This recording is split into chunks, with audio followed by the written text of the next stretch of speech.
Hey, we talked about why we're in Syria. You ever wonder why we're in Syria? It's there because we're trying to help people. I'm here with Robert Yesamura, Hank Thompson. We're going to talk about Syria. Robert F. Kennedy Jr., he wrote an article. We covered some of it that appeared in the Politico. This is also over at Echo Watch, which is even of a longer version of that story. And there's some stuff that we left out I want to talk about. So what are we doing in Syria, right? So what America doesn't know is that the CIA, at our behest, has been toppling governments in the Mideast left and right, trying to all the time since the 40s. This is true.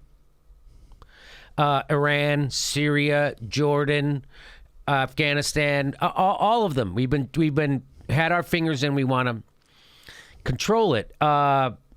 And Robert Kennedy says, while the compliant American press parrots the narrative that our military support for the Syrian insurgency is purely humanitarian, many Syrians see the present crisis as just another proxy war over pipelines and geopolitics. What? A pipeline? I've never once heard Rachel Maddow or Brian Williams mention a pipeline. And that's why we're in Syria. Did you ever hear that, Hank? No. You ever hear anybody mention that, a pipeline? No, not a lot of pipeline talk on Brian About Williams. what we're doing in Syria? No. How about you, Rob? You ever hear them talk about a pipeline? I haven't heard them talk about anything in terms of Syria that explain what the hell's going on. No, it's just that there's Assad they just say bad, Assad is bad. And ISIS cuts is people's bad, heads off. And Russia's there, and they're Russia's bad. there, and like, we're going to fix it.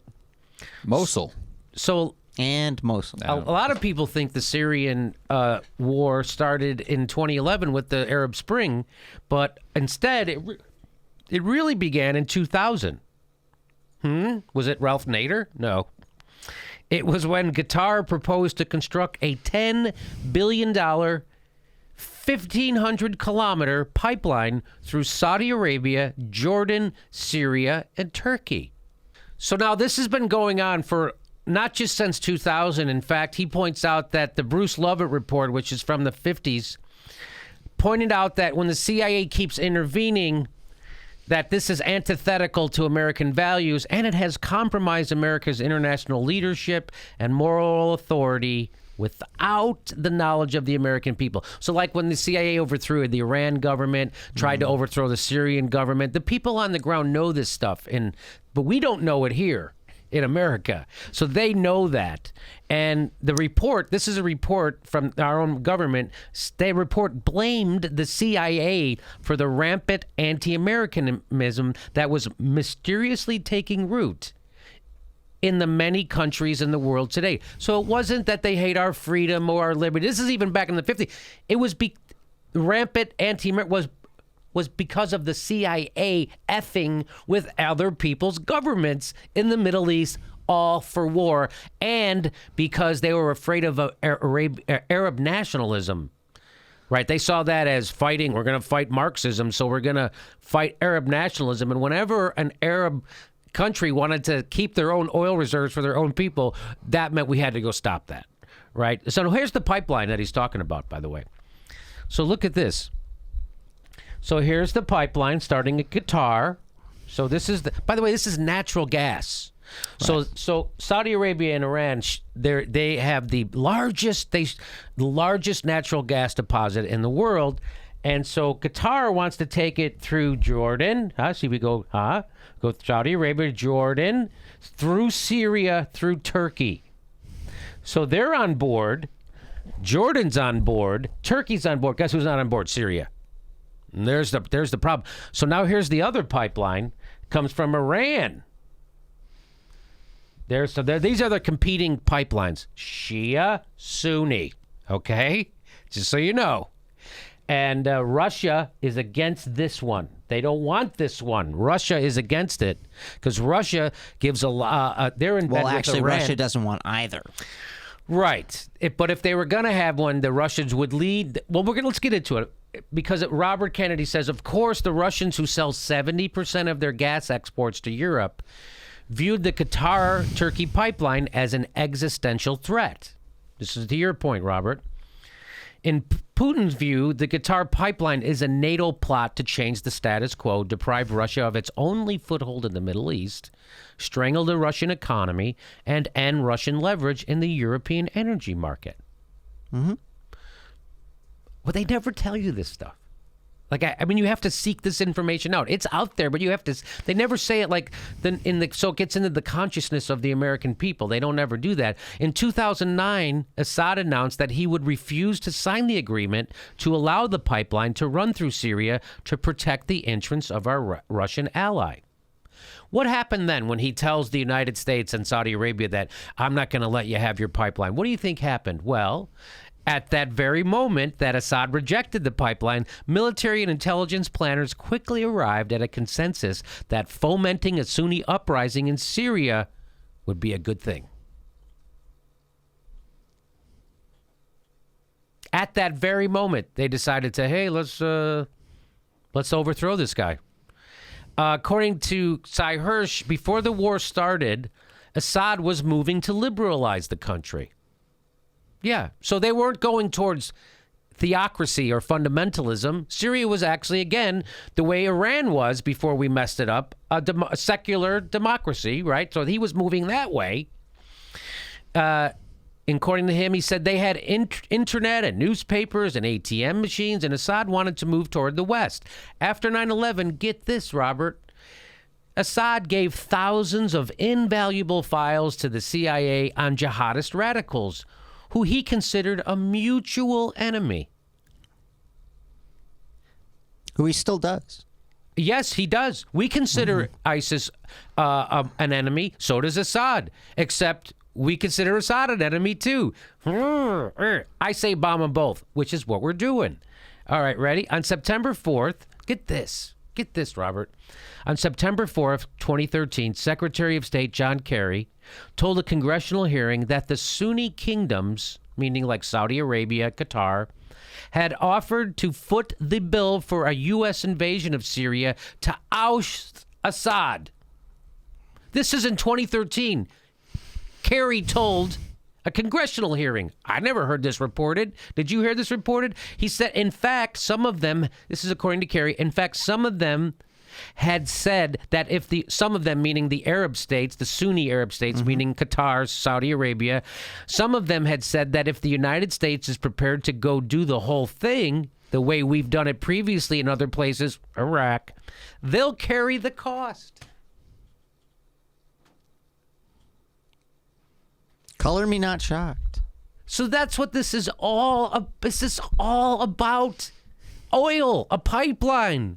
This isn't about John Kerry pretending to be upset that they're bombing hospitals or using chemical weapons, and that's why we got to go in there. It's all about oil. And Saudi Arabia using the American dollar as their oil-based price, right? And we don't have the dollar's no longer backed by gold. It's backed by Saudi Arabian oil.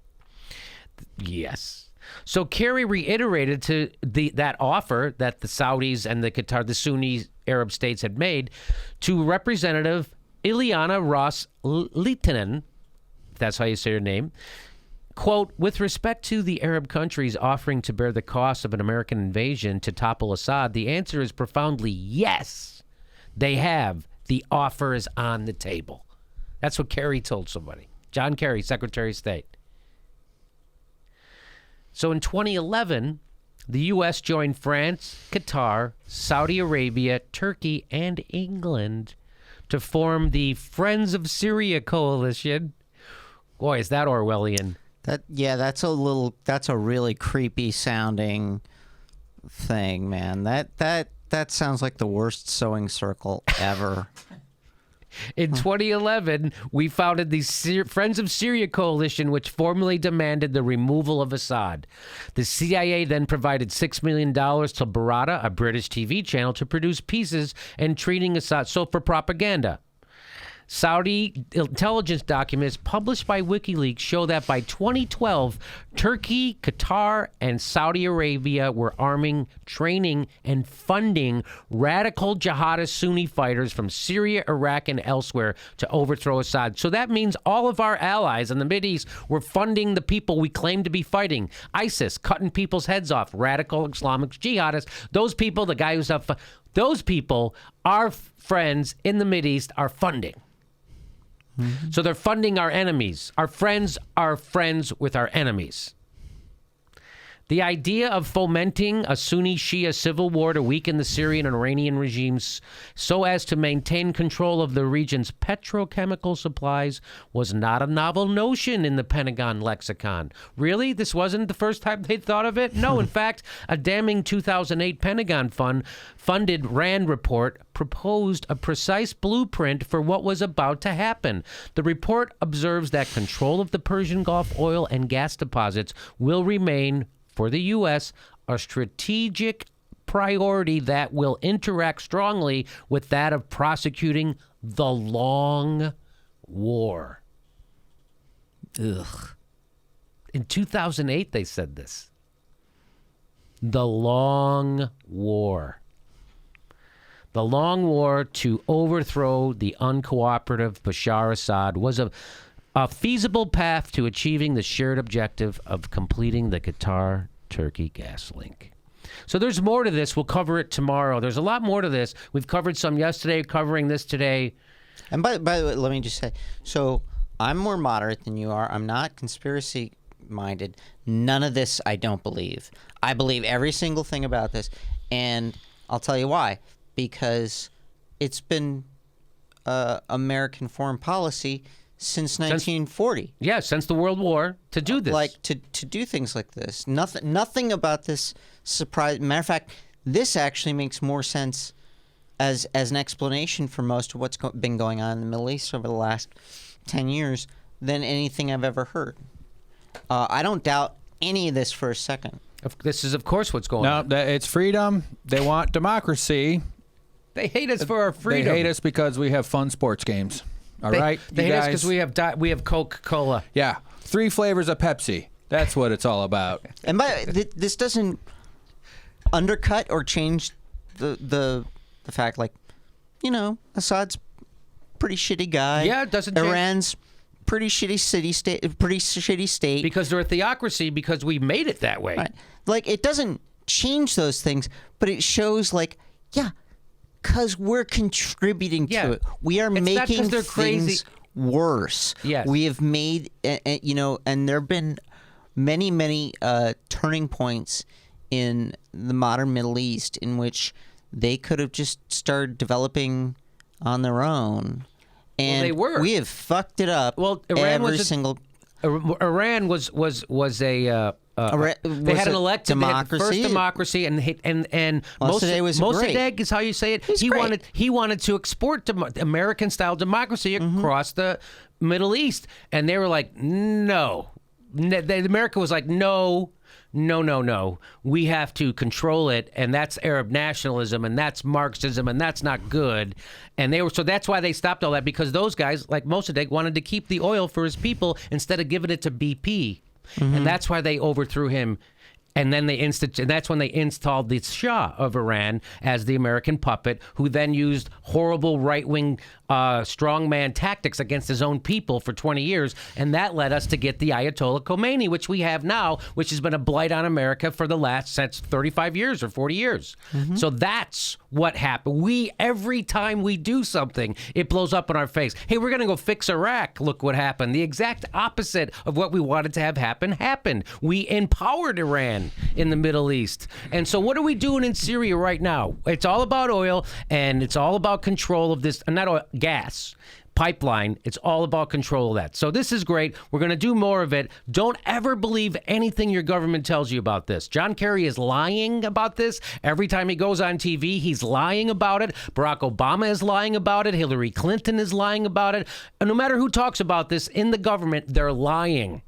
So whenever John Kerry comes out and says something, just don't believe it on its face.